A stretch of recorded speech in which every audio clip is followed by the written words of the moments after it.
एक केस जिसके बारे में आपको अपडेट हो चुका होगा मीडिया के थ्रू कि एक पर्सन जिसकी तुलना अतुल सुवास के केस से की जा रही है, क्योंकि उस बंदे ने भी अपनी जान ले ली है और उसका वीडियो बना करके सोशल मीडिया पे डाला हुआ है। एंड उसका रीज़न उसने अपनी वाइफ को बताया हुआ है। एंड ये किस तरीके से अतुल सुवास से कनेक्टेड है, क्योंकि अतुल सुवास भी एक इंजीनियर थे एंड ये भी एक इंजीनियर थे। क्या है पूरा केस और इससे क्या आपको जानना है? उसने भी वीडियो बनाई है, उनकी वाइफ ने भी वीडियो बनाया हुआ है, उनके चैट्स भी बाहर आए हुए हैं। तो इससे हम क्या सीख सकते हैं हमारी ज़िंदगी में और इससे अपनी ज़िंदगी को कैसे एलिवेट कर सकते हैं? सब कुछ जानिए, सब कुछ समझिए, क्योंकि अगर आपकी ज़िंदगी में कुछ ऐसी चीज़ें आती हैं ना, आपके बहुत सारे वाइसेज हो जाते हैं, तो डेफिनेटली आपको ये वीडियो अंत तक ज़रूर देखना चाहिए। जिसके ऊपर तुम इल्ज़ाम लगा सको, कोई आदमी बचेगा ही नहीं। So this is a hard time that you know so called जजेस। मैं अपना बता देता हूँ। मेरा ये है कि अरे भाई सेम, सबका सेम है, सबका सेम है, सबका सेम है। तो मेरा भी वही है कि जो मतलब मेरी वाइफ का मुझे पता चला कि सोती थी किसी के साथ, तो वो पता चला। मेरे को जाना चाहिए, कोई दिक्कत नहीं है, और मैं तो खैर जाना चाहता हूँ, ठीक है। लेकिन मैं फिर भी ये कह रहा हूँ कि देखो, मर्दों का सोचो, प्लीज सोचो, प्लीज सोचो मर्दों का। अरे मर्दों के बारे में कोई तो बात करे, मर्दों के बारे में कोई तो बात करे, बेचारे बहुत अकेले हैं। और मैं तो खैर देखो सुनो, मेरी कोई वो मत है ना। I have always been a quitter, you know. I have always, मैंने अटेम्प्ट किया हुआ है बहुत सारा। पापा सॉरी, मम्मी sorry, Akku sorry, but guys please understand. देखो, जैसे ही मैं चला जाऊंगा सब कुछ ठीक हो जाएगा, मेरे चाहते ही सब कुछ ठीक हो जाएगा। तो मुझे जाने दो, ठीक है? मेरे चाहते ही सब ठीक हो जाएगा गाइस। बस इतना मैं कहना चाहता हूँ कि मेरे माँ बाप को बिल्कुल टच मत करना। Don't touch my parents. तो ये वीडियो आपने देखी। इस वीडियो के बाद इस पर रिस्पॉन्ड करते हुए इनकी वाइफ ने क्या बताया हुआ है अपनी तरफ से सफाई, उसको जरा एक बार देख लीजिए। क्या था, और मैंने वीडियो देखा है उनका। उन्होंने आरोप लगाया कि मैं अपनी वाइफ की वजह से ये सब कर रहा हूँ, लेकिन मेरा वो पास्ट था, जो भी सारी चीज़ें थी वो शादी से पहले की थी, शादी के बाद की कोई भी बात नहीं थी। और ये वाली बात सुन के, वो ड्रंक भी बहुत करते थे, ये वाली बात सुन के उन्होंने हल्ला मचाना स्टार्ट किया, अपने आप को हार्म किया। 2 बार 3 बार लगाने का ट्राई किया, मैंने 3 बार बचाया उनको, फंदा काटा है उनका, बचा के मैं उनको आगरा लेके आई हूँ, और वो मेरे को खुशी खुशी घर पे छोड़ के गए हैं, और उसी रात में उन्होंने वो सब कर लिया है। मुझे भी मारते थे, मुझे भी गुस्से में ड्रंक करके धक्का मुक्की, हाथ काटना, सारी हरकतें करते थे उस टाइम पे वो ड्रंक करने पे। तो ये सारी बातें गलत है कि लड़की की नहीं सुनी जाती है। एक बार आप मेरी भी तो सुनो, आपने वहां पे सारी बातें सुन ली हैं, एक बार मेरी भी तो सुनो, मैं क्या बोलना चाह रही हूँ। मैंने उनके मम्मी पापा को बताया था कि मानव ड्रंक करके अपनी ये सारी हरकतें करता है, आप दोनों में से कोई एक लोग यहाँ होना चाहिए। उन्होंने बोला कि ये तुम पति पत्नी का मैटर है, इसमें तीसरा कोई कुछ नहीं कर सकता। वो लोग आए, 2 दिन रुके, उसके बाद वो लोग चले गए। जिस दिन वो मरा है उस दिन मैंने उसकी बहन को कॉल करके बोला है कि वो पे है, मैंने फोटोज देखी हैं, आप कुछ करो दीदी, आप कुछ करो।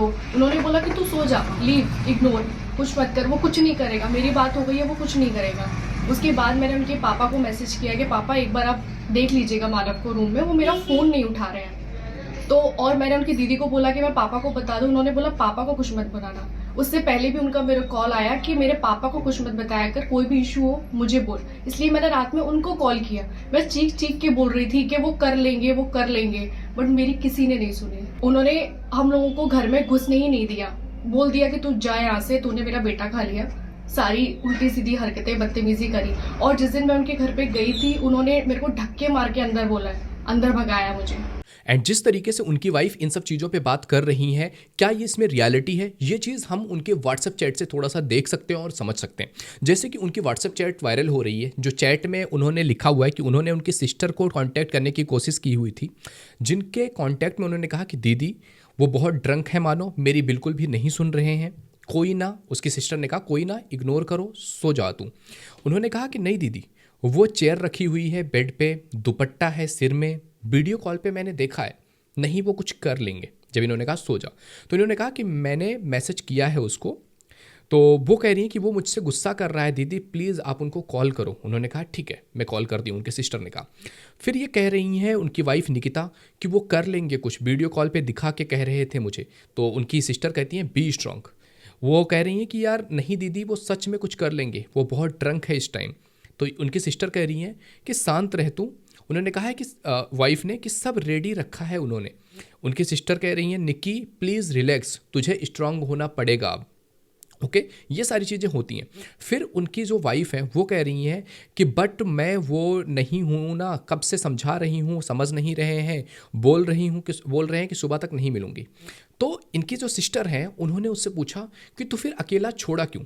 एंड उस पर ये जवाब देते हुए कहती हैं कि मैंने इसलिए छोड़ा क्योंकि पापा की तबीयत ख़राब थी और उस वजह से मुझे आना पड़ा यहाँ पे। तो ये पूरा कन्वर्सेशन है। इस पूरे कन्वर्सेशन से आपको क्या लग रहा है? इन सारी चीज़ों से आपको एक ओवरऑल एक आइडिया लग गया होगा कि ये केस क्या है। क्या ये केस सीरियसली अतुल सुभाष जैसे केस से?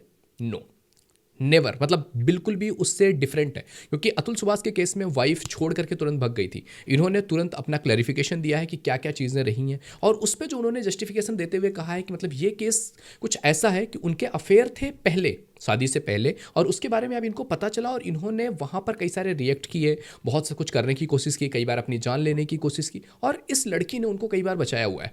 और उसका जो सिग्नेचर है ना, आप देख सकते हो उनके हाथों पे कट के निशान, जब वो वीडियो शूट हो रहे थे डेथ में, तो उनके हाथों पे भी निशान दिख रहे थे। और उन्होंने खुद भी कहा कि मैं बार बार क्विटर हूँ, आई एम ए क्विटर, मैं छोड़ देता हूँ, मैं हार जाता हूँ। ये सारी चीज़ें हुई हैं। तो ये केस तो बिल्कुल भी अतुल सुभाष के केस जैसा नहीं है, बट हाँ एक मेल ने अपनी जान ली है। बट इसको आप हर जगह पे वो चीज़ रैंक करके नहीं जोड़ सकते हो कि ये अतुल सुभाष जैसा केस है, क्योंकि वहाँ पर डाउरी केसेज, मेंटेनेंस, बहुत सारी प्रॉब्लम्स, बहुत सारी इशूज। यहाँ पे कुछ चीज़ें जो अफेयर थे, अब वो अफेयर पहले के थे बाद में थे, ये आपको जांच में पता चलेगा कि क्या रीजन था, रियल में क्या चीज़ें थी। बट जितनी चीज़ें अभी तक क्लियर हुई हैं कि एक अफेयर था जिसके बेस पर उन्होंने ये एक्शन लिया है। एंड ये चीज़ें कब हुई हैं कि वो लड़की बार बार बोल रही है उनके सिस्टर को कि जाओ बचाओ उन्हें, बट वो नहीं जा रही हैं। तो पूरा ब्लेम आप किसी लड़की पे नहीं डाल सकते हो। और जहाँ पर डेथ हुई है ना, ये फांसी पे लटके, वहाँ पर उन्हीं बगल के कमरे में उनके फादर थे, लेकिन क्योंकि सिस्टर ने उनको बोल रखा था कि भाई पापा को डिस्टर्ब मत करना, उसने पापा को नहीं किया डिस्टर्ब, बट सिस्टर ने भी ये चीज़ नहीं की कि पापा को बताए वो कि ये बंदा ऐसा कुछ करने के बारे में सोच रहा है या इस तरह के ड्रामे हो रहे हैं। क्योंकि हमें लगता है कि ये चीज़ बहुत नॉर्मल है, बट एक इंसान कब किस लेवल तक चला जाए आपको कुछ नहीं पता है। तो इसीलिए क्योंकि ये सारे सिचुएशन जब हो रहे हैं ना, डेफिनेटली आप इसमें ये ब्लेम दे दो कि यार लड़कियां ऐसी होती हैं, लड़कियों की वजह से हो रहा है, लड़के ऐसे होते हैं इनकी वजह से हो रहा है। डेफिनेटली ये जो सिचुएशन थी ये ऐसी नहीं थी जिसपे कि इतना बड़ा सिचुएशन क्रिएट किया जा सके या अपनी जान दी जा सके। देखो कोई भी चीज़ आपको जान देने के लिए उकसा सकती है, और इंसान एक छोटी सी चीज़, छोटा सा ब्रेकअप भी हो जाए ना, जो इंसान 1 महीने किसी के साथ रहा हो, जब वन साइडेड लव में रहा हो और इंसान ने रिजेक्ट कर दिया हो, वो छोड़ के चली जाए, वो जाके जान दे सकता है। तो जान देने का कुछ पैरामीटर नहीं है कि इतने पे जान देना चाहिए, इतने पे नहीं देना चाहिए। बट अगर उनको किसी ने सजेस्ट किया होता कि वो किसी काउंसलर से बात कर लें, या कोई सिचुएशन है उस पर वो समझें, सोचें, बात करें, जो भी प्रॉब्लम्स हैं उसको सॉर्ट आउट करने की कोशिश करें, तो डेफिनेटली मैं ये कह सकता हूँ, क्योंकि मैंने हज़ारों लोगों की काउंसलिंग की हुई है, हज़ारों लोगों के मेरे पास कॉल्स हैं जिनसे मैं बात करता हूँ, उनकी बड़ी बड़ी प्रॉब्लम्स जहाँ पर बहुत बहुत क्रिटिकल इशूज होते हैं। एंड जब मैं उनसे बात करता हूँ तो वो जो जान देने जा रहे थे वो वहाँ से हट के अपनी ज़िंदगी को बेटर करने में फोकस करते हैं, और उनकी ज़िंदगियाँ बेहतर होती भी हैं।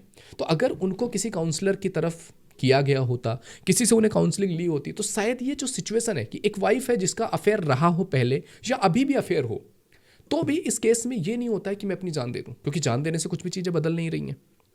समझ रहे हो?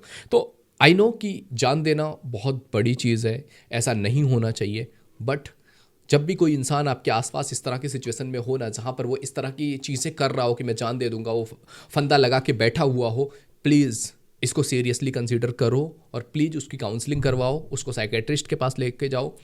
यह आपकी रिस्पॉन्सिबिलिटी है। अगर आप उनके घर वाले हो या पार्टनर हो या जानने वाले हो, दोस्त हो, please please do it. And आप में से जिन लोगों को भी कभी लाइफ में ऐसी सिचुएशंस लग रही है, प्लीज़ मैं आपसे रिक्वेस्ट कर रहा हूँ, ये नंबर दिख रहा है, प्लीज़ प्लीज़ अगर आप किसी के पास जा नहीं सकते हो, ये मैसेज करके यहाँ पे बुक करके कॉल बात कर सकते हो। अगर आप किसी को जाकर के ऐसे बता नहीं सकते हो, आप एक कॉल बुक करके आराम से इस चीज़ पे बात कर सकते हो, जहाँ से आपको एक अलग पर्सपेक्टिव मिलेगा चीज़ों को सोचने का। तो मतलब मुझे ये बोलते हुए भी अभी ऐसा लग रहा है कि लोग क्या सोचेंगे कि मैं कॉल्स को प्रमोट कर रहा हूँ कि आप मेरे से बात करो, बट अगर मुझसे बात करके आपकी ज़िंदगी बेहतर हो सकती है, देन व्हाई नॉट। मतलब मैं ये काम कर रहा हूँ and I am proudly saying it कि मैं इस चीज़ में आपकी हेल्प कर सकता हूँ, तो आपको आना चाहिए। तो मैं मेरा प्रमोशन नहीं कर रहा हूँ, आप किसी के भी कोई भी काउंसलर है जो मैरिज की काउंसलिंग करता है, रिलेशनशिप काउंसलिंग करता है, डेफिनेटली गो फॉर इट। आपकी ज़िंदगी से ज़्यादा इंपॉर्टेंट कोई चीज़ नहीं है। तो डेफिनेटली ये केस बहुत ज़्यादा डिफरेंट है। तो आई होप आपके क्या ओपिनियन है, मैं वो भी जानना चाहूँगा कि आप क्या सोचते हो। बट हमारे जो बायसेज होते हैं ना, वो हमें क्रिटिकली सोचने पे मजबूर मतलब हटाए देते हैं। क्रिटिकली हम सोच ही नहीं पा रहे कि क्या ये सच में है, नहीं है, झूठ है, क्या है। मतलब हम उन चीज़ों के बारे में देखते ही नहीं। लड़के हैं, वो बोलेंगे लड़की की वजह से मर गया। लड़की है, वो बोलेंगी कि ये क्यों जान दे दिया, उसका तो पहले से अफेयर था। बट आपको समझना पड़ेगा कि पॉइंट क्या है, क्या इसमें कोई गलत है, नहीं है। पुलिस छानबीन कर रही है, चीज़ें आपके सामने आएंगी। बट जहाँ तक अभी चीज़ें पता चली हैं, वहाँ तक के हिसाब से तो मानो को ये कदम नहीं उठाना चाहिए था। उसको सपोर्ट की ज़रूरत थी, उसको मेंटल सपोर्ट की ज़रूरत थी। कोई उसको मेंटल सपोर्ट देता तो डेफिनेटली वो आज हमारे बीच में होते, या वहाँ पर जब वो चैट कर रही थी किसी ने स्टेप उठाया होता तो आज मानो बीच में होता हमारे। तो डेफिनेटली हमें बात करनी चाहिए, हमें बात करनी चाहिए मेंस राइट पे। बट ये भी देखना चाहिए कि केवल ये मेंस राइट के नाम पे या इस तरह से हम कि मैं वीडियोस बना करके शूट कर रहा हूँ तो इससे कुछ चीज़ें चेंज हो जाएंगी। नो, वीडियो बना करके डालोगे, मर जाओगे, अपनी जान दे दोगे, दुनिया को इस बात से कोई फ़र्क नहीं पड़ने वाला। थोड़ा सा मीडिया में वो होगा, बाकी आपकी ज़िंदगी आपको बेटर करनी है, आपकी ज़िंदगी की रिस्पॉन्सिबिलिटी आपकी है। आप जिंदा रह के चीज़ें ठीक कर सकते हो, मर करके कुछ भी चीज़ ठीक नहीं की जा सकती है। तो आई विल रिक्वेस्ट यू कि जब भी ऐसे ख्याल आए ज़िंदगी में, please consult to your friend, please consult to your family, please talk to someone जो आपको उस टाइम पीरियड पे आपकी हेल्प कर सके। तो आई होप ये वीडियो से आपको काफ़ी कुछ सीखने को मिला होगा और एक पर्सपेक्टिव मिला होगा। आपकी क्या ओपिनियन है, मैं ये भी जानना चाहता हूँ। तो मिलते हैं आपसे अगले वीडियो में। Bye bye.